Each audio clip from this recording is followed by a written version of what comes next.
Good day from Mission Control in Houston, and welcome to the International Space Station Flight Control Room here at the Johnson Space Center in Houston, and our coverage of U.S. Spacewalk number 74, to be conducted by Shane Kimbrough and Thomas Pesquet, a spacewalk that will begin the process of augmenting the power capability of the International Outpost. At this hour, aboard the International Space Station in the Quest airlock, you see with his back to the camera Russian cosmonaut Oleg Novitsky, and on the left NASA astronaut Megan McArthur, as they have worked throughout the course of the overnight hours to help prepare Thomas Pesquet of the European Space Agency, who's on the right side of your screen, and hidden from view at the moment, Shane Kimbrough on the left side of your screen, helping them to suit up in their U.S. extravehicular mobility units. They are in the equipment lock section of the two-compartment Quest airlock, ready to begin what is expected to be a 6.5 to 7 hour spacewalk to install new solar arrays called IROSAs. You'll hear that term referred to throughout the course of our coverage today. IROSA, the acronym for ISS Rollout Solar Arrays. These new arrays are designed not to replace the legacy or older solar array wings on the station, but rather augment their power capability for the rest of the lifetime of the International Space Station. Today's spacewalk will be the 239th spacewalk in support of ISS assembly, maintenance, and upgrades, the 7th spacewalk to be conducted out of the International Space Station this year, the 7th spacewalk in the career of Shane Kimbrough, who has accrued a total of 39 hours even on 6 previous spacewalks. He will be wearing a helmet camera bearing the number 22 during the course of today's spacewalk, helmet camera number 22, and this will be the 3rd spacewalk in the career of Thomas Pesquet, a former Air France pilot, who is with the European Space Agency making his 2nd flight into space. His 2 previous spacewalks accrued a total of 12 hours and 32 minutes of spacewalking time. He'll be wearing a helmet camera bearing the number 20 during today's spacewalk. The 2 crew members will also be wearing HD helmet cameras, as well as the standard helmet cameras that you have become familiar with over the course of spacewalking coverage. That will provide more detailed looks from the crew members' perspective as they conduct all of their activities in support of today's spacewalk. The Orbit 1 team of flight controllers is on console at this hour as you look at an overhead view looking at Shane Kimbrough, who is again on the left side of the Quest airlock's equipment lock section, just over the shoulder of Thomas Pesquet, who's on the right side of your screen, lower right-hand side of your screen. They suited up with the assistance of Mark Vande Hei, NASA astronaut, and Megan McArthur earlier in the morning.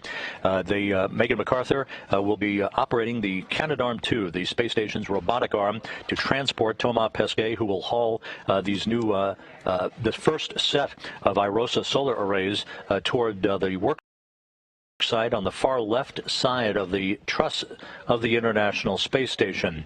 Today's Worksite will be managed by Flight Director Ron Spencer, and you'll be hearing the voice of Canadian Space Agency astronaut Jenny Sidey, who will be the so-called ground IV Capcom, or essentially the spacewalk choreographer, who will be discussing all of the procedures step by step with Pesquet and Kimbrough while they conduct their work outside of the Quest airlock. The crew inside the Quest's equipment lock has been breathing pure oxygen and conducting light exercise to increase their metabolic rate and increase the dispersion of nitrogen out of their bloodstreams to prevent any condition known as the bends or decompression sickness from occurring when they step out into the vacuum of space. Today's spacewalk is scheduled to begin about an hour and a half from now at 7 a.m. Central Time, 8 a.m. Eastern Time. A U.S.-based spacewalk out of the Quest airlock is measured at the beginning from the time that the crew switches their suits to internal battery power until the time of repressurization, when they're back inside the airlock at the completion of an EVA.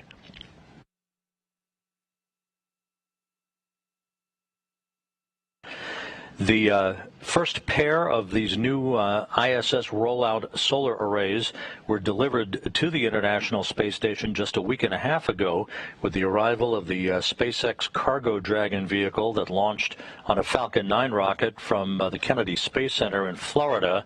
These rollout solar arrays, again, do not replace the current sets of solar arrays, but rather augment the power capability of the solar arrays.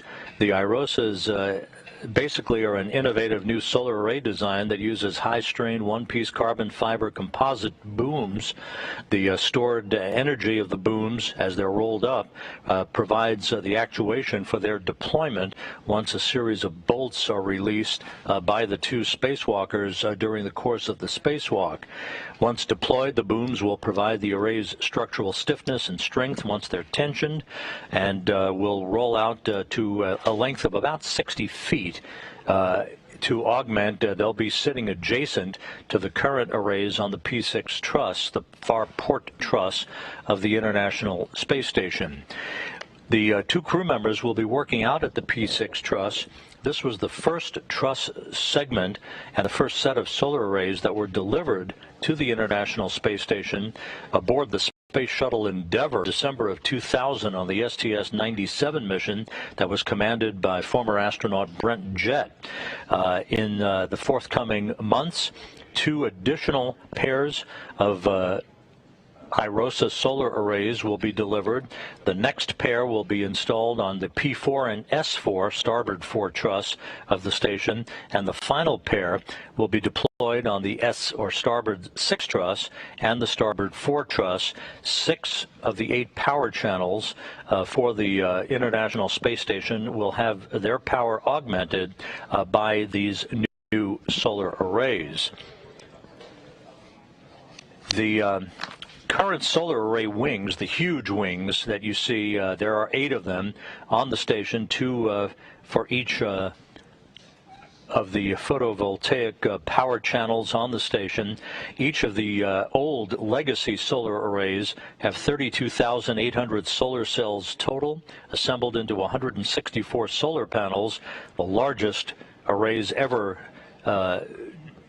designed and deployed in space to convert solar energy into electrical power. The normal electrical power output for each solar array wing at the beginning of its lifetime was 31 kilowatts, for a total of some 248 kilowatts of total power. These new solar arrays, the IROSAs, that will be installed for 6 of the 8 power channels, are designed to provide an additional 20 kilowatts of electricity, eventually totaling some 120 kilowatts in all of augmented power during orbital daytime. In addition, the remaining uncovered solar array pair and partially uncovered original arrays will continue to generate some 95 kilowatts of power, for a total of some 215 kilowatts of power for the rest of the lifetime of the International Space Station. This will accommodate more modules to be launched to the International Outpost, and to provide the augmented power to the 6 power channels that have, through normal wear and tear over more than 2 decades of use, have seen some degradation in power output. This will bring the International Space Station back to an even more robust power capability than the original arrays were designed to provide.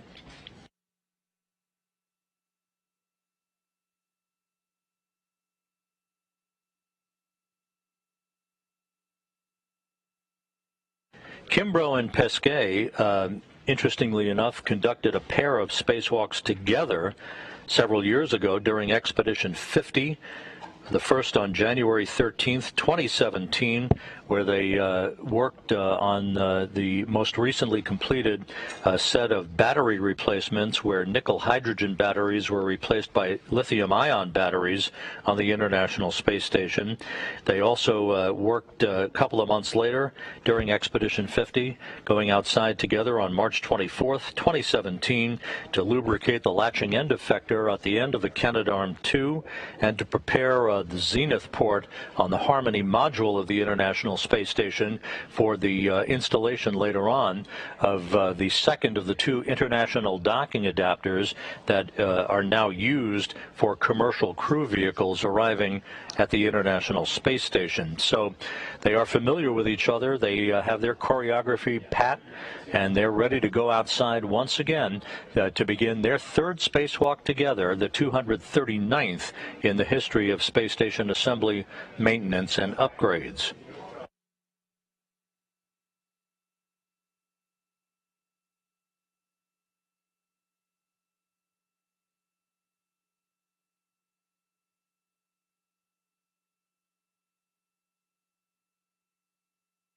The clock's up on the wall here in Mission Control, counting backward for a go for the depressurization of the Quest airlock. Before long, you see in this view Mark Vande Hei, NASA astronaut, on the right side of your screen. Megan McArthur's on the left. You'll see them attach jet-powered backpacks to the two spacewalkers' extravehicular mobility units. They're called SAFERs.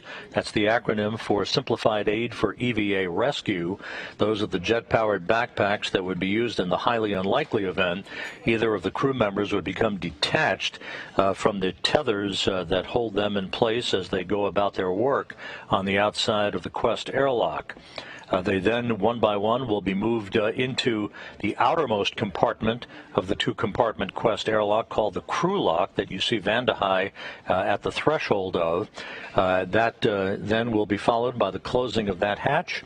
The two spacewalkers will hook themselves up to umbilicals inside the crew lock and await the green light while the depressurization of the crew lock section brings it down to vacuum as the precursor to their placing their suits on battery power to mark the official start of today's spacewalk.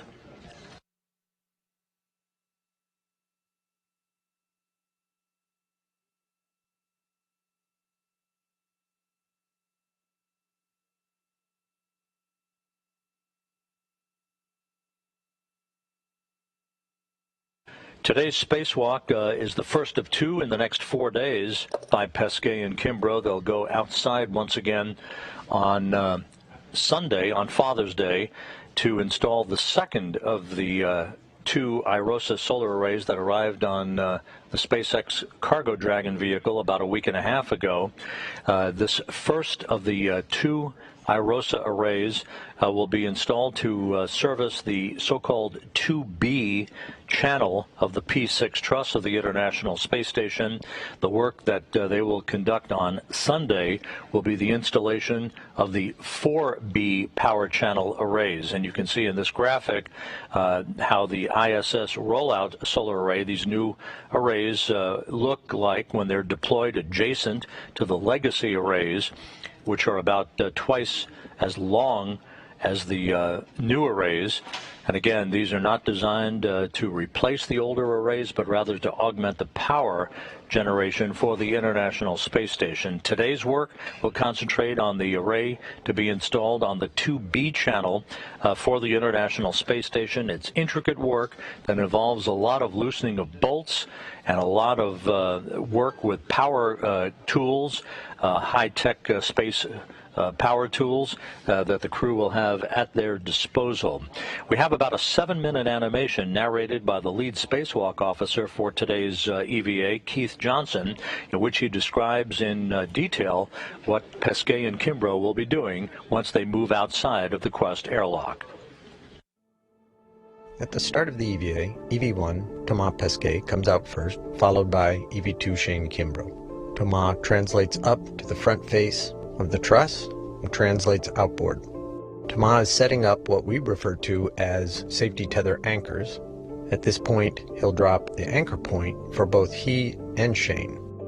Shane will be retrieving an articulating portable foot restraint and putting his stowage bag onto it for translation outboard. Thomas makes his way out to the carrier that has the solar arrays stowed on it. Shane follows along the truss and meets Thomas at the carrier. The crew drops off pistol grip tools and bags in preparation for releasing IROSA from the carrier. Shane makes his way outboard onto the P6 Truss element and stows the articulating portable foot restraint that he'll be using later on in the EVA. Continues translating outboard to the very end of the truss and stows his stowage bag. Thomas prepares the IROSA by releasing the first hinge bolt and stowing his pistol grip tool.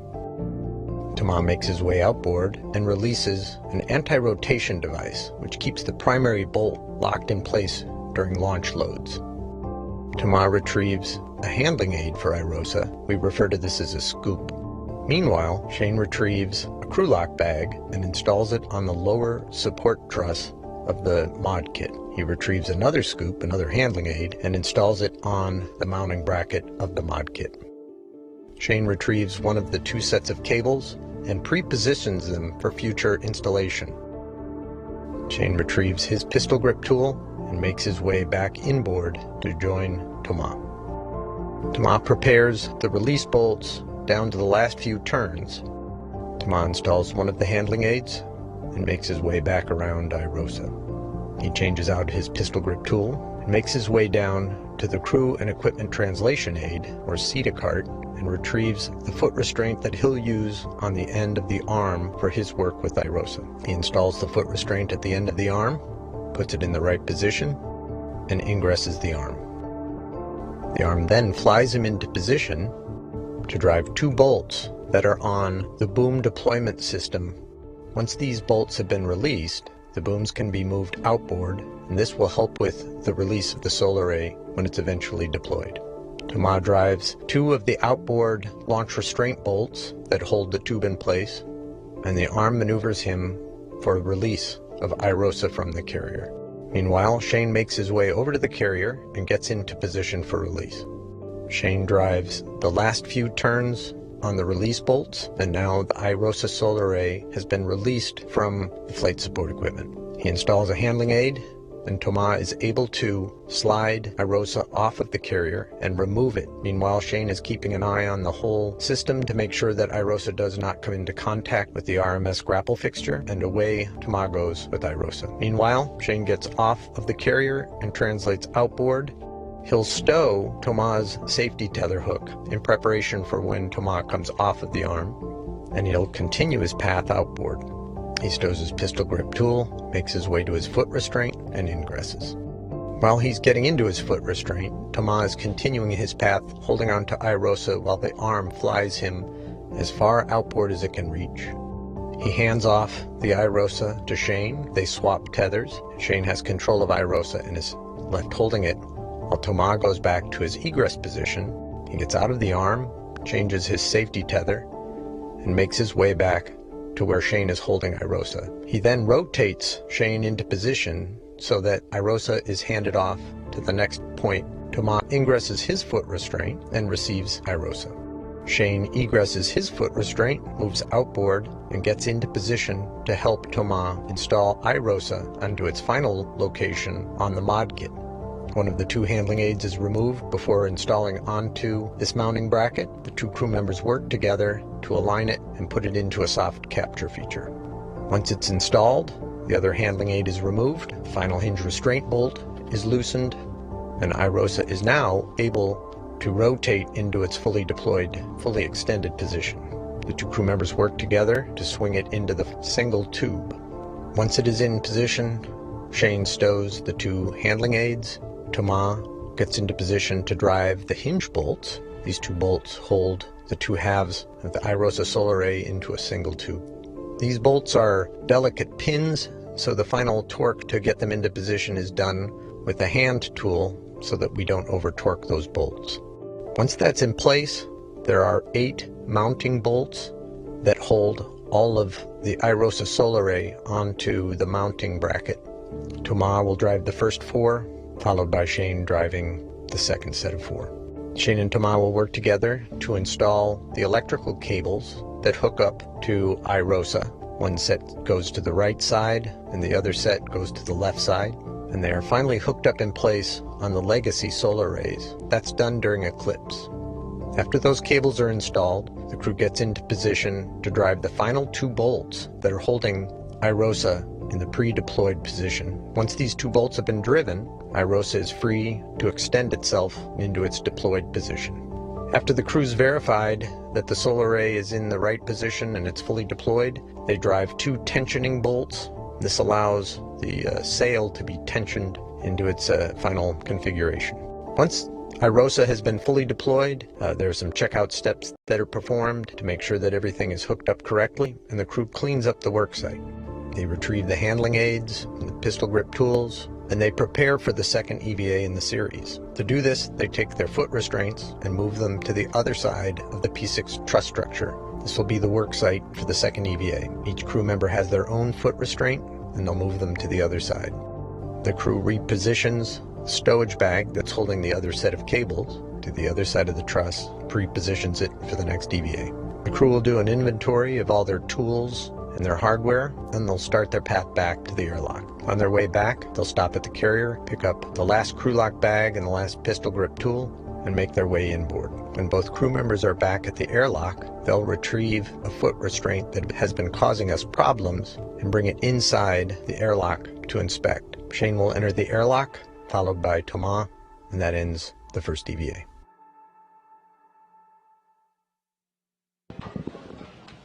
And the electrical systems officer here in Mission Control has indicated that if all goes as planned, we should get some indication that the newly deployed ISS rollout solar array is generating the proper amount of power either before or during the time frame that the crew is re-entering the Quest airlock near the end of today's spacewalk. Once again, as you saw in the animation, IROSA, you'll be hearing that acronym frequently throughout the course of our coverage today. IROSA standing for ISS Rollout Solar Array. It will be positioned in front of the legacy solar arrays, or the older solar arrays on the P6 Truss of the station. It attaches to the existing beta gimbal assembly that permits it the use of existing sun tracking, power distribution, and the power distribution to the proper channel. In this case, the first array to be installed and deployed today will service the so-called 2B power channel, the first of 6 power channels to be augmented during the course of these IROSA installation and deployment activities. These arrays will shadow approximately 2/3 of the legacy arrays. They're connected to the same power system to augment the existing supply. The 2 arrays to be deployed, the first today and the second on Sunday, will be electrically combined and both provide power to the ISS, resulting in the increased power performance compared to the original legacy ISS solar array. And as we mentioned earlier, each of these new arrays will produce more than 20 kilowatts of power, and when all 6 are finally deployed and activated, they will total about 120 kilowatts of augmented power for the International Space Station.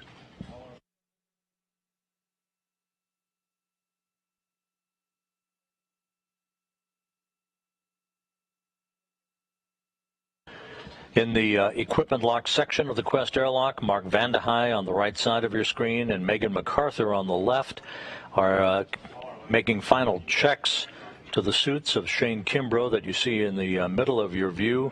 You're looking over the shoulder of Thomas Pesquet. Pesquet, who will be wearing the suit bearing the red stripes today, is extravehicular crew member number 1, or EV1. And again, he'll be wearing the helmet camera bearing the number 20 in the lower right-hand side of your screen once they are turned on following the crew's exit from the crew lock section of the Quest airlock.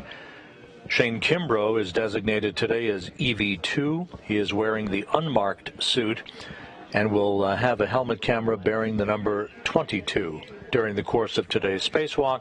And as mentioned earlier, both spacewalkers will also be equipped with high-definition helmet cameras to provide even better views of some of the intricate work that they're going to be conducting to loosen up bolts and the installation of these new solar arrays on what are called mod kits, or modification kits, that were installed on previous spacewalks.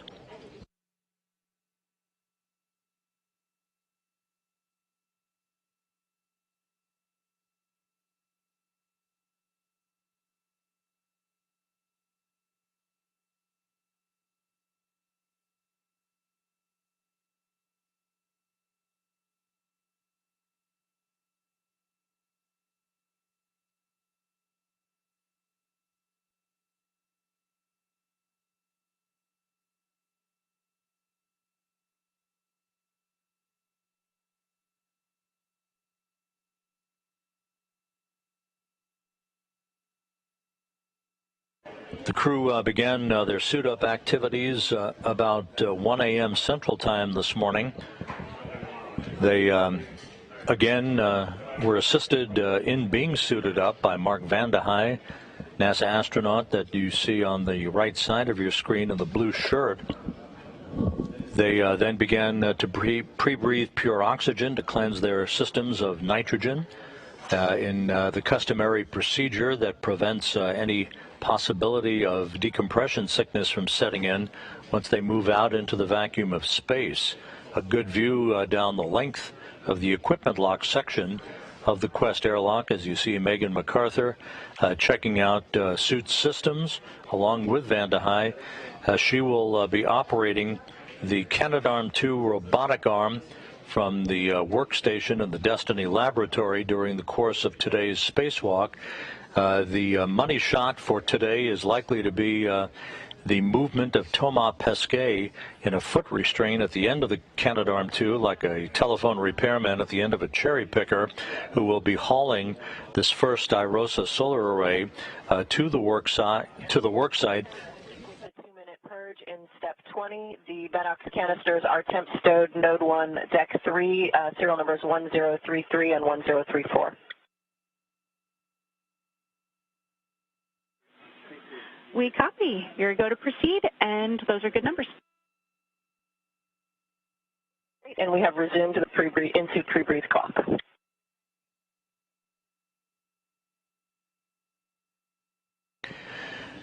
Again, MacArthur will be the robotic arm operator during the course of today's spacewalk as she moves Thomas Pesquet to the worksite. But Pesquet will be carrying that IROSA solar array, which on Earth weighs 750 pounds.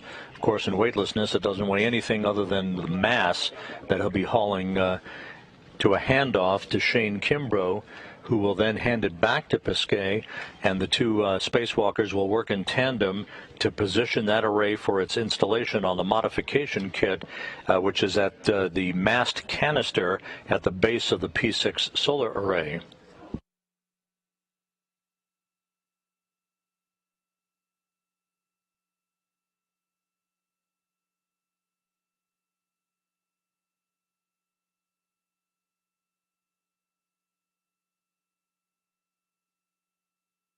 We're about 37 minutes away from beginning the depressurization of the crew lock section of the Quest airlock. Over the course of the next half hour, the simplified aid for EVA rescue backpacks will be affixed to the back of the spacesuits for Pesquet and Kimbrough, and they'll be moved into the Quest airlock. The hatch will then be closed, and they'll be isolated from the rest of the crew members on the International Outpost for the remainder of the day.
At this hour, the International Space Station is flying 258 statute miles over the Ukraine, south of Kiev, moving from northwest to southeast in an orbit inclined 51.6 degrees to either side of the equator.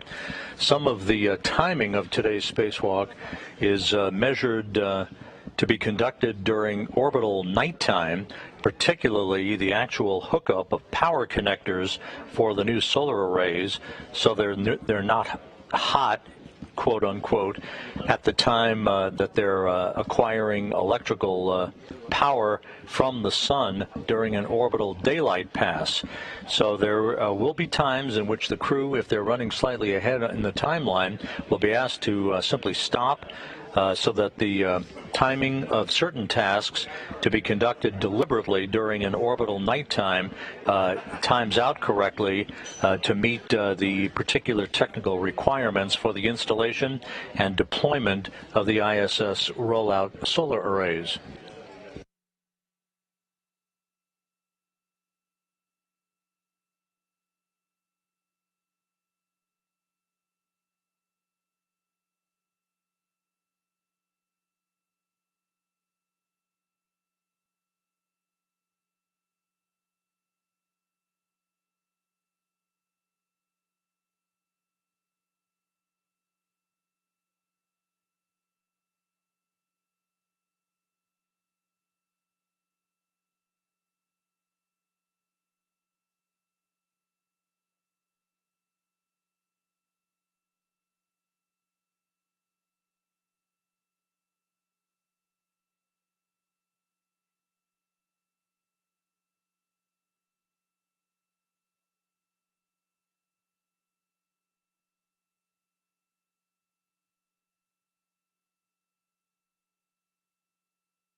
Inside the equipment lock section of the Quest airlock, Megan MacArthur and Mark Vandehei are beginning work to affix the first of the simplified aid for EVA rescue or safer backpacks to Thomas Pesquet's spacesuit.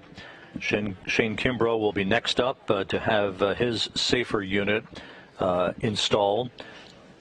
Again, those jet-powered backpacks are designed to provide the capability, if necessary, in the unlikely possibility that a crew member would become detached or untethered during the course of the spacewalk, they could propel themselves back to the structure of the International Space Station and into safety.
This is Mission Control Houston in the field of view. In the foreground is Space Station Commander Aki Hoshide from the Japan Aerospace Exploration Agency, as Megan MacArthur and Mark Vandehei are finalizing the attachment of the jet-powered backpack called the Safer to Thomas Pesquet's spacesuit. Again, you see the red stripes on his legs.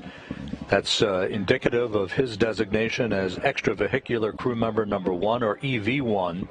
He'll be first out of the crew lock section of the Quest airlock once the hatch is open and the suits are placed on internal battery power to begin the official start of today's excursion by him and Shane Kimbrough, the NASA flight engineer, who will spend 6.5 to 7 hours out in the void of space today, attaching the first of a half-dozen ISS rollout solar arrays to augment the power capability of the International Space Station.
Thomas Pesquet is now inside the crew lock section of the Quest airlock.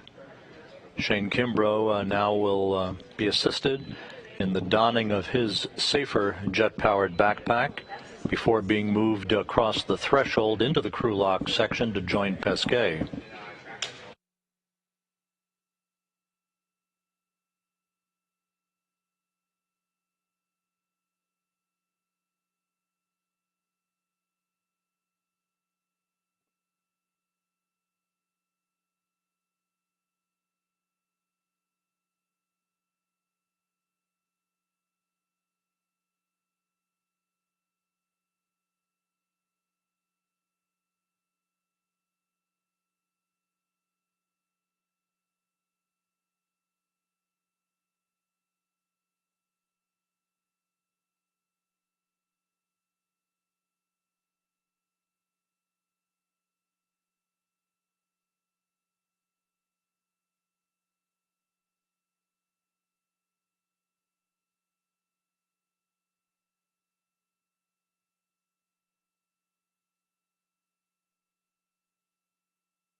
In the equipment lock section of the Quest Airlock, a wealth of spacewalking experience abounds. Mark Vandehei with 4 spacewalks to his credit in his career. Aki Hoshide, with his back to the camera, has conducted 3 spacewalks before.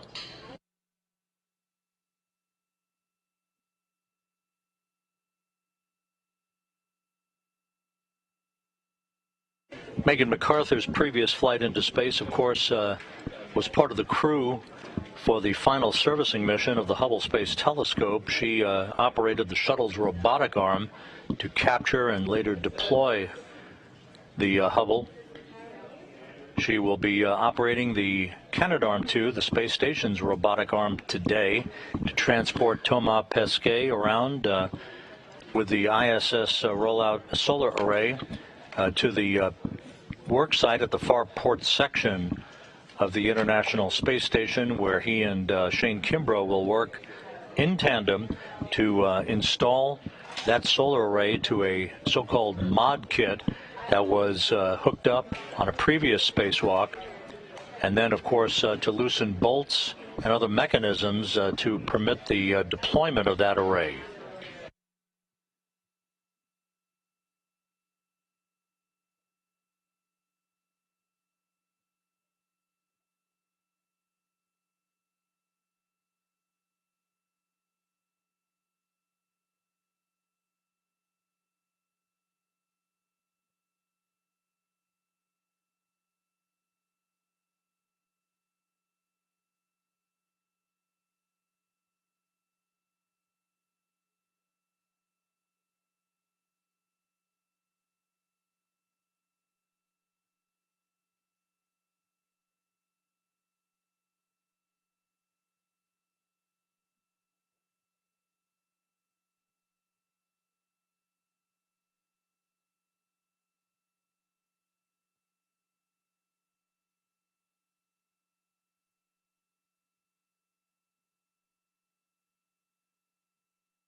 This is Mission Control Houston. You are looking live inside the equipment lock section of the Quest airlock of the International Space Station. You're looking at NASA flight engineer Shane Kimbrough and his extravehicular mobility unit. His crewmate, Megan MacArthur and Mark Vandehei, are across the threshold that separates the equipment lock from the crew lock section of Quest. Thomas Pesquet of the European Space Agency is already inside the crew lock. Shane Kimbrough soon to be moved inside to join his spacewalking colleague for today, as we are about 15 minutes away from the start of the depressurization of the crew lock section of Quest. That will be the precursor for the start of today's spacewalk by Pesquet and Kimbrough to install the first of a half-dozen new solar arrays to augment the power system of the International Space Station. Today's work to be conducted on the far left or port truss of the station at the P6 Truss, the first truss element of the station to carry a solar array that was launched aboard the Space Shuttle Endeavour in December 2000 on the STS-97 mission.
This is Mission Control Houston. Both Thomas Pesquet and Shane Kimbrough now inside the crew lock section of the Quest airlock. Aki Hoshide in the foreground, assisted by Mark Vandehei, now beginning to close the hatch. That will isolate the two spacewalkers for today. We're about 7 minutes away for a go for the depressurization of the crew lock section that will be done in a two-step fashion. While we have a moment, let's replay for you the 7-minute animation narrated by the lead spacewalk officer, Keith Johnson, who will outline all of the tasks that face Pesquet and Kimbrough in today's spacewalk. At the start of the EVA, EV1, Thomas Pesquet, comes out first, followed by EV2 Shane Kimbrough and Shane. Shane will be retrieving an articulating portable foot restraint and putting his stowage bag onto it for translation outboard. Thomas makes his way out to the carrier and meets Thomas at the carrier. The crew drops off pistol grip tools and bags in preparation for releasing IROSA from the carrier. Shane makes his way outboard onto the P6 Truss element and stows the articulating portable foot restraint that he'll be using later on in the EVA. Continues translating outboard to the very end of the truss and stows his stowage bag. Thomas prepares the IROSA by releasing the first hinge bolt and stowing his pistol grip tool. Thomas makes his way outboard and releases an anti-rotation device which keeps the primary bolt locked in place during launch loads. Thomas retrieves a handling aid for IROSA. We refer to this as a scoop. Meanwhile, Shane retrieves a crew lock bag and installs it on the lower support truss of the mod kit. He retrieves another scoop, another handling aid, and installs it on the mounting bracket of the mod kit. Shane retrieves one of the two sets of cables and pre-positions them for future installation. Shane retrieves his pistol grip tool and makes his way back inboard to join Thomas. Thomas prepares the release bolts down to the last few turns. Thomas installs one of the handling aids and makes his way back around IROSA. He changes out his pistol grip tool and makes his way down to the crew and equipment translation aid, or CETA cart, and retrieves the foot restraint that he'll use on the end of the arm for his work with IROSA. He installs the foot restraint at the end of the arm, puts it in the right position, and ingresses the arm. The arm then flies him into position to drive two bolts that are on the boom deployment system. Once these bolts have been released, the booms can be moved outboard, and this will help with the release of the solar array when it's eventually deployed. Thomas drives two of the outboard launch restraint bolts that hold the tube in place, and the arm maneuvers him for release of IROSA from the carrier.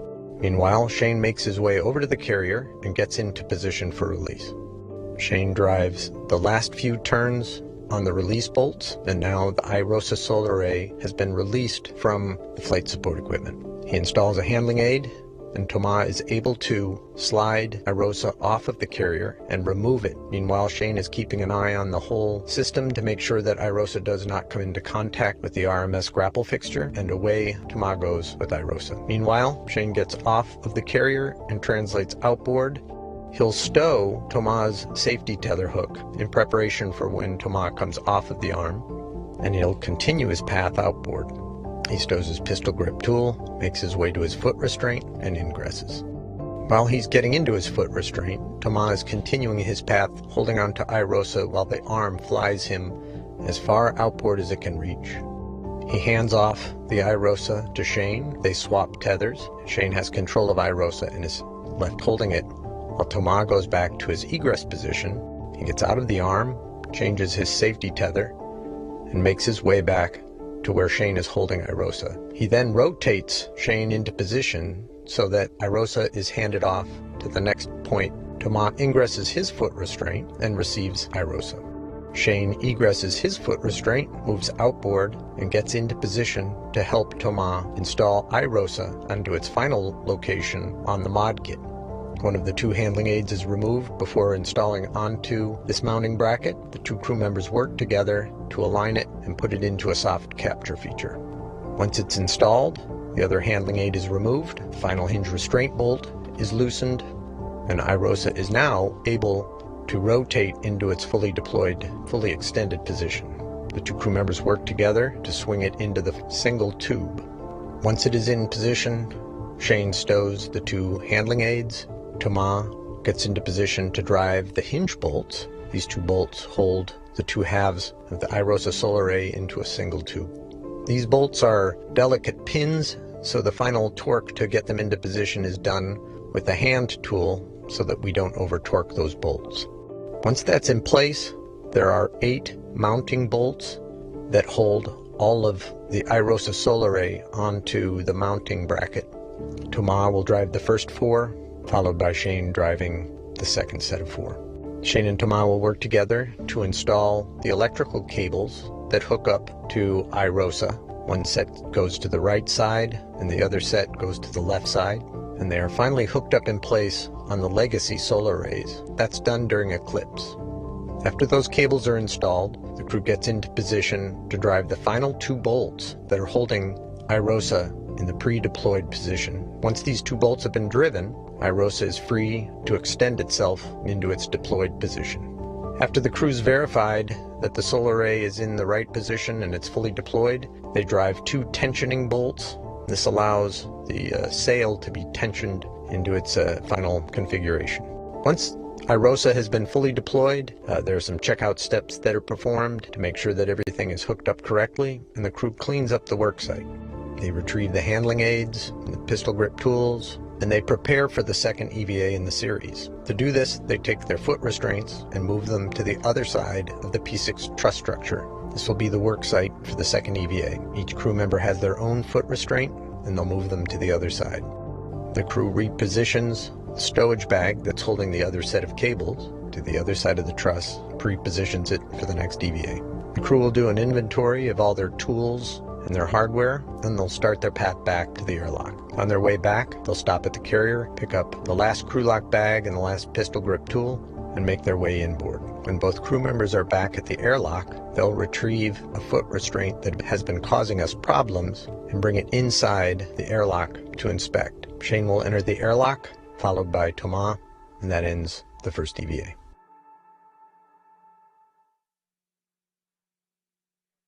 And for both of you, monitor your seat pressure gauge is less than 5.5.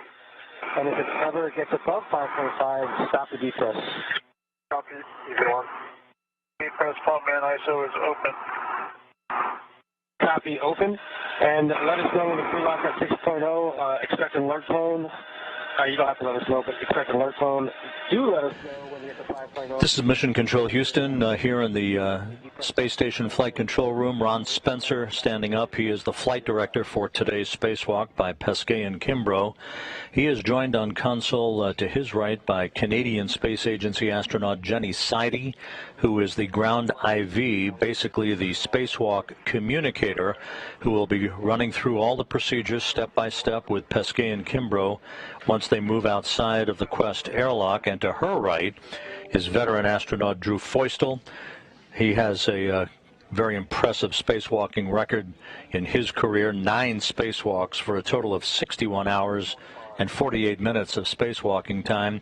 He will basically run the procedures through the point at which the crew will place their suits on internal battery power to begin the official start of today's spacewalk, and then he'll hand over the communications chores to Jenny Sidey for the remainder of the spacewalk. Feustel will be available to talk to the other crew members inside the International Space Station during the course of today's activities. The depressurization of the crew lock section of Quest is underway. This will be conducted in a 2-step fashion. First, to bring the crew lock section down to 5 pounds per square inch of pressure. There will be leak checks, communications checks with the crew before the depressurization continues to bring the crew lock down to vacuum.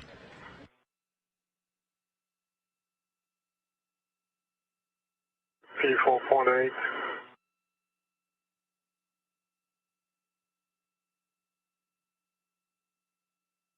Regulating. To recap, this will be the 239th spacewalk in International Space Station history in support of assembly maintenance and upgrades, the 7th spacewalk for Shane Kimbrough, who will be wearing a helmet camera with the number 22 in the lower right-hand corner of your screen once it is turned on following the crew's exit from the crew lock section of Quest. This will be the third spacewalk in Thomas Pesquet's career. He will be wearing helmet camera number 20, and both crew members outside will be also equipped with high-definition helmet cameras for even better enhanced views of the work that they'll be doing outside. Pesquet, as extravehicular crew member number 1, will wear the suit bearing the red stripes. Shane Kimbrough's suit as extravehicular crew member number 2 is unmarked. 10 PSI.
PSI.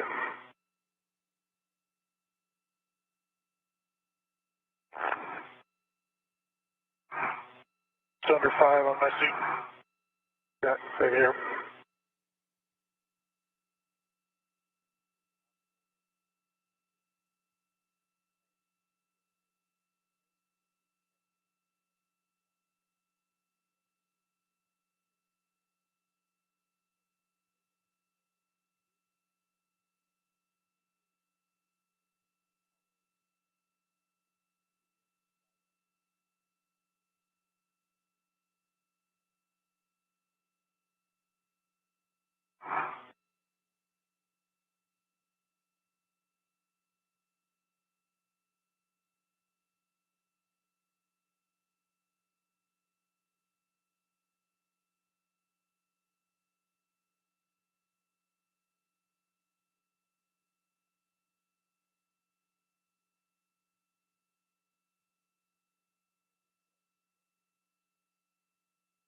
PSI on the VCM.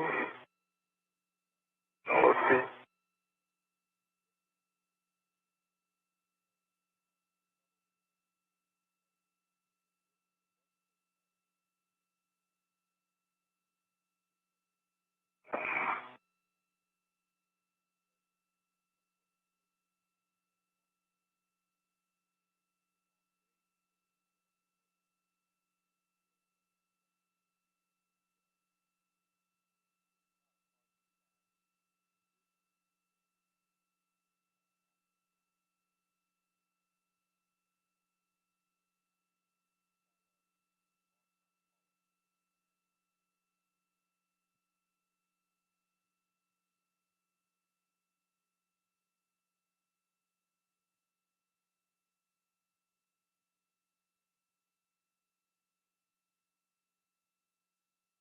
Again, you guys are all over, but when the crew lock is at 6.0, expect an alert tone. Copy. Copy. Mark Van de Heij in the equipment lock section of Quest, monitoring the depressurization of the crew lock section, the outermost section of the two-compartment Quest airlock. It will be taken down to about 6 pounds of pressure per square inch, almost 5, before we pause to conduct leak checks on the crew members' suits, final communications checks before the green light is given for Pesquet and Kimbrough to open up the hatch on the crew lock section. The outer thermal cover will be opened as well, and the crew members then will be given the green light to place their suits on internal battery power which will mark the official start of today's spacewalk.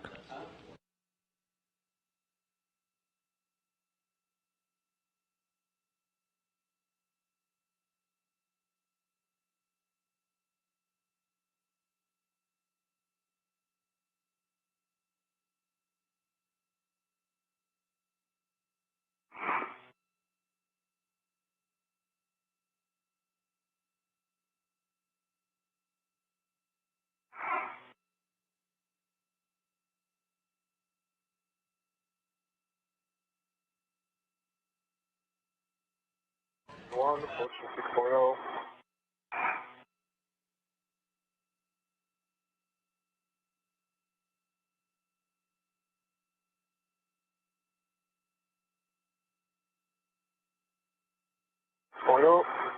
Copy.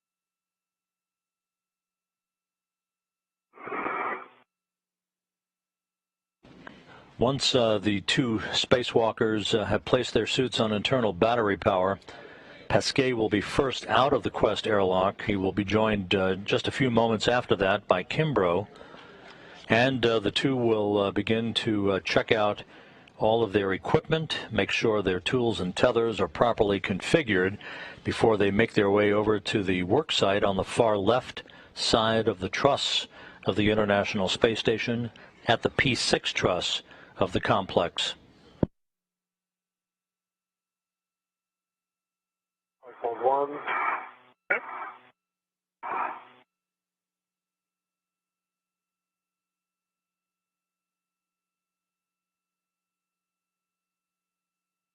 Five. Copy 5.0, Shane, depress pump manual isolation valve to close. Closed. And expect an alert tone.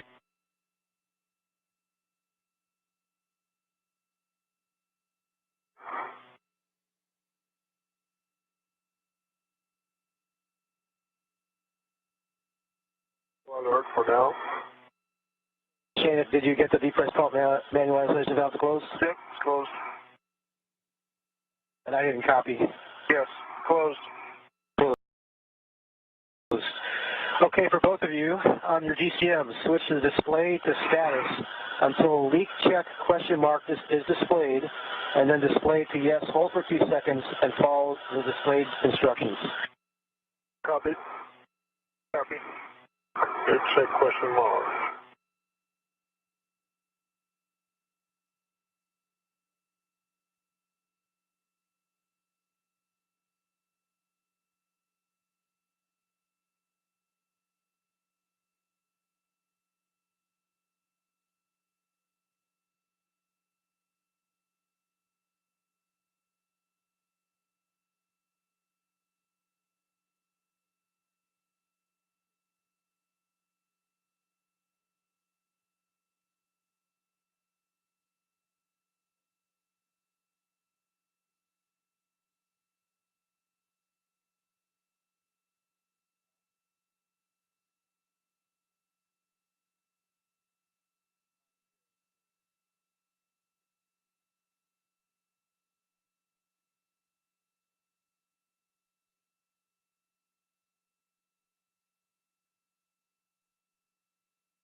Check complete. And for here, go to 3VA. Okay. Mark.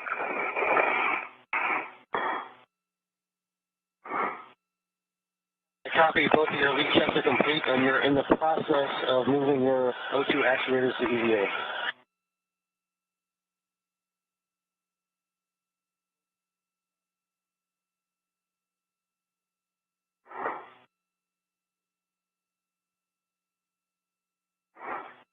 EVA for EV1.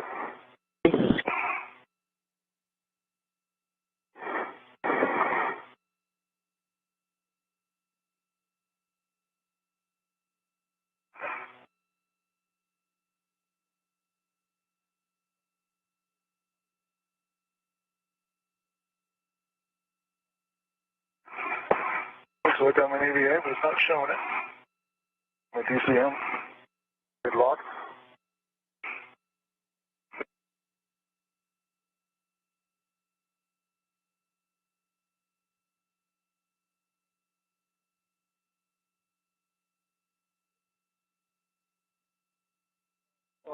For Shane, depress pump manual isolation valve to open and expect Miller tone. Yep, it's open. Copy open. The emergency MPEV is now open. Monitor your seat pressure gauge stays less than 5.5. Copy. Copy.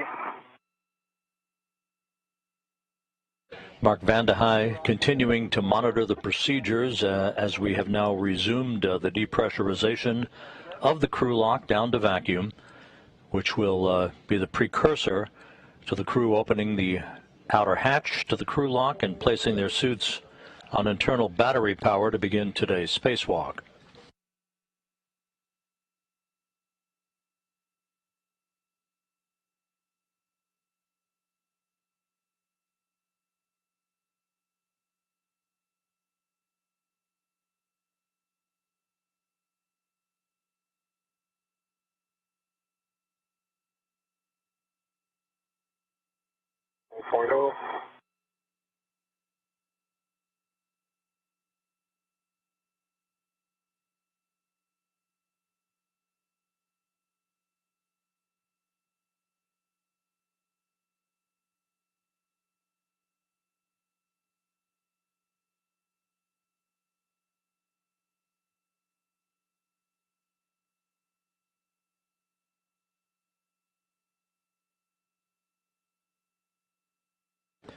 Once the hatch is open and the spacewalk begins, Megan MacArthur will make her way to the robotics workstation inside the International Space Station. She'll be at the controls of the Canadarm2 robotic arm to drive Thomas Pesquet from one area to the worksite on the P6 Truss, the far left side of the truss backbone of the International Space Station.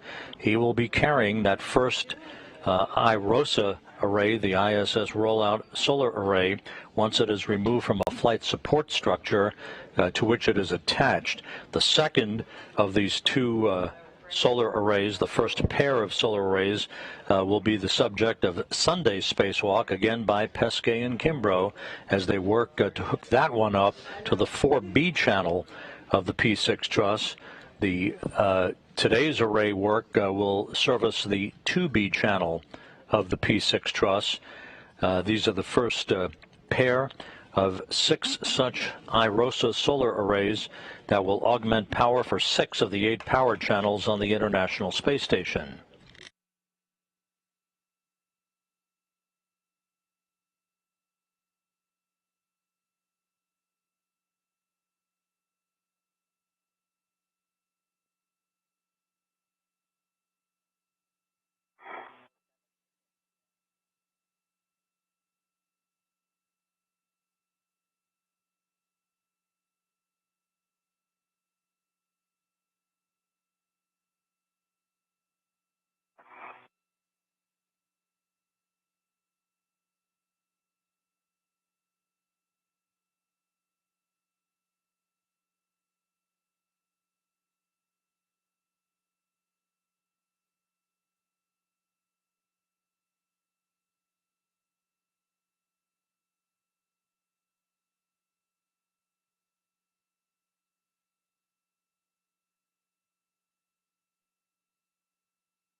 Copy 2.0, Shane, depress pump manual isolation valve to close. Yeah, manual valve is closed. Shane, on the UIA, switch the depress pump power to off. Depress pump power off. Report the initial configuration for egress of your tethers. Okay, I can do that.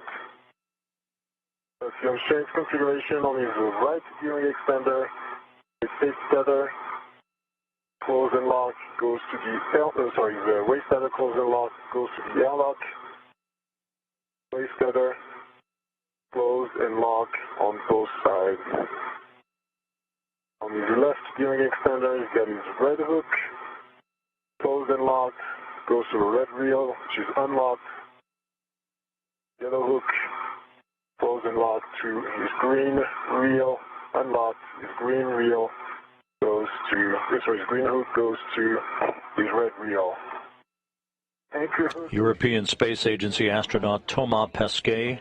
Across that hatchway that you see Mark Vande Hei on this side of the hatch, as Pesquet and Kimbrough report the configuration of their tethers prior to the point at which the crew lock section of Quest reaches vacuum, which should be just a few moments from now. He's on my red reel. It's green reel, yeah, it's closed but not locked. And my anchor hook is on my main workstation. All right, Tomas, could you confirm that your right and left waist, actually you have a hard time checking your short waist tether. Check that your waist tether on the same side as your safety tether pack. The waist tether small hook is closed and locked on the gearing extender. That is correct, Mark. The left side where my safety tether pack is, and my waist tether closed and locked. On the other side is my gearing, closed and locked. Would you confirm that the airlock waist tether, the one that's directly attached to the airlock gearing extender, has both of its hooks, the large and small hooks, closed and locked? That is correct. Small hook closed and locked, and large hook closed and locked on Shane's large hook, closed and locked. Hey, Houston, do you have anything you want to double check with them? That is a good tether config. Thank you all. All right, thanks. Good work, gentlemen. On both of your DCMs, when the crew lock DPDT is about 0, expect an alert tone. And then tomorrow, when the EV hatch delta pressure is less than 0.5 psi, you are go to open and stow the EV hatch. Mark.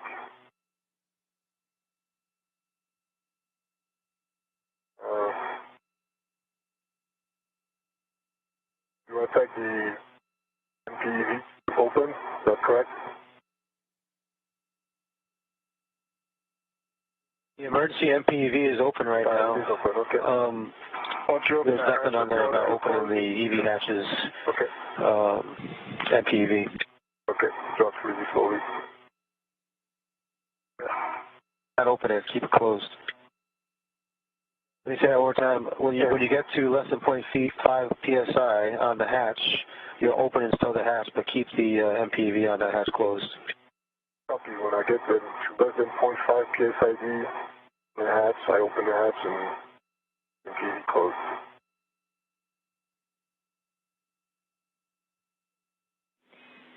The airlock, Houston, we have about 8 to 10 minutes until we're at a time where the delta P is going to be less than 0.5. So we'll be following along with you, and I'll give you direction on that hatch when we're ready. Good, Jenny. Thanks. Good morning, Jenny. And hey, while we are waiting on this, thank you to Mark and Megan and Ike for, I think, doing a fantastic job in getting us ready to go out the door. That was really nicely executed. And I'll extend this to all the prep shift. I don't know if those guys are still on console. If they are, congrats on the job well done. If they're not, please pass the word. Hey, Tomas, thanks. It was certainly an honor for all of us to be able to participate in this event you're working on today to help improve the space station. We are all looking forward to continued success as you do your hard work today. Mark.